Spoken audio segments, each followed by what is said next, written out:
Hello everybody and welcome to the channel. In this second part of the video we're going to see if the fridge really did run off the inverter and the batteries. So stay tuned and let's see what happens. Here we are. It's a beautiful morning. We're now outside. It's 12 hours since we turned the fridge on. We are going to open up the doors and let's have a look and see what has happened. Let's open up and have a listen. I can hear nothing. That's a really good indication that the fridge has either shut down or it's cold and it's in standby operating mode. First things first, let's have a look and see what the batteries are telling us. There we go. It says we're hitting 12.5 volts. We're drawing 1.11 amps and we're using 13.9 watts of power. That's very curious. That would appear even the fans in the inverter aren't even running. It means that it's not using a lot of power. So let's go inside and have a look at the fridge. A fridge with a light on. The temperature's cold. Open the freezer section up. We have frozen peas. Now, I put this in here specifically for the purpose of checking to see what the temperature of it is. It's just a black battery. So let's have a look, see. -11.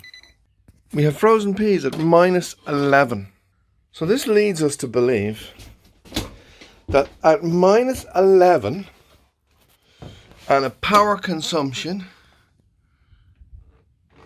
of 14 watts and 1.12 amps, that it would appear our domestic fridge that's empty is exactly what we need. Brilliant. I've opened the door. Now, because I've opened the door and air came out, so as soon as I open the door, there's a drop in temperature. And I've just heard the fridge motor kick in, which you may be able to hear. Probably won't. But let's pop over here and have a look. So it's come back up to 103 watts, 8.4 amps.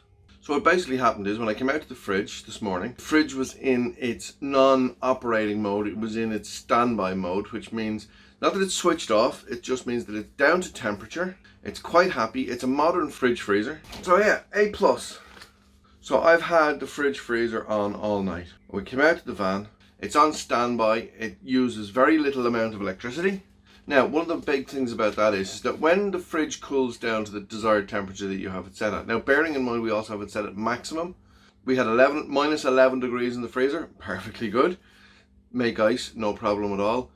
But it wasn't running when I opened the door of the freezer and the fridge. Because cold air is heavier, it falls out of the fridge effectively, or it flows out of the fridge like water. So that caused the fridge to kick back in again. That wouldn't have happened if the fridge had been full. So what I'm going to do is I'm going to go and I'm going to get some stuff out of the fridge inside in the house. I'm going to fill the fridge, fill the freezer, turn it on, and then do the same test again by opening the door and then seeing does the temperature in the inside of the fridge rise and does the fridge kick on. Overnight, the fridge was happily sitting away, drawing 1 amp. It's very quiet, it's silent, you probably can't even hear it running. This experiment has proved standard domestic household fridge. It's an under-counter style fridge. Our worktop's going to go over the top of it. It's much bigger capacity than a lot of the fridges that are in Campervans, a lot of the 3-way fridges, because they've got a lot of different components in them. Single battery, 155 amp hour, has been running this fridge all night and there's been no drop in capacity. It's phenomenal. I'm really impressed. I'm actually a lot more impressed because when I opened the door of the van, I heard no sound. I thought to myself, oh, hang on a second. The battery must have run down completely and the fridge is switched off.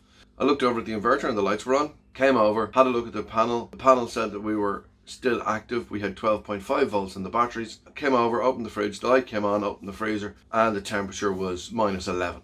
I think that's really worked out well. And we'll leave it running for the rest of the day. I'll open the door and close the door to see if the fridge switches itself on, or because it's packed with stuff, will the cold mass of the solid food liquid in the fridge cause the pump to come on?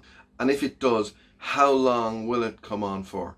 It recommends in the manual that I start the fridge at 6 and then set it to 3. So I'm going to set it to 3. I was always convinced that a domestic fridge would run off our inverters. Based on the amount of current it's using, based on the amount of power it's using, it's totally feasible to put one of these in your camper van, your RV, your caravan, whatever you feel like. Run it off leisure batteries. And bearing in mind now, it's been running overnight, there's been no drop in voltage, and the battery hasn't been connected to solar at all in any way, shape or form. It's just battery inverter. This is brilliant. It works really, really well. Most impressed, very pleased. It's been running for some time since it restarted this morning, but it's dropped down to 84 watts, 6.88 amps. So it just goes to show you that if we, as per previous video, fill the fridge, it will maintain the cold longer and it'll use less electricity. So I came back out, I went into the house, I got some frozen stuff to put in the freezer compartment of the fridge, and literally I was in there 5 minutes. The fridge is cooled back down again. We freeze our milk at home. So we're going to put some frozen milk in with the peas. We're going to put some lollies, frozen Valencia orange lollies. Some more. Some frozen mini best chicken fillets, some ham, some burgers, and some steak mince. Okay, so we have a few more items in the fridge. I think people might be noticing a bit of a theme, perhaps. Getting an idea of what the fridge might be used for predominantly. Yep, you guessed it. Cheese. In conclusion, it turns out that a domestic fridge is absolutely, totally and utterly usable within a camper van situation. In standby mode, the amount of electricity it was using was almost negligible. I'm actually blown away. I'm really, really impressed. For 169 euros, dollars, pounds, it's still a damn cheap, really, really good fridge. Thanks for watching. Maybe you consider to subscribe. And there's a couple of other videos that you might want to check out. Here and here. See you in the next video. Again, thanks for subscribing. And don't forget to hit the notification bell to hear of more videos about campervans. Bye.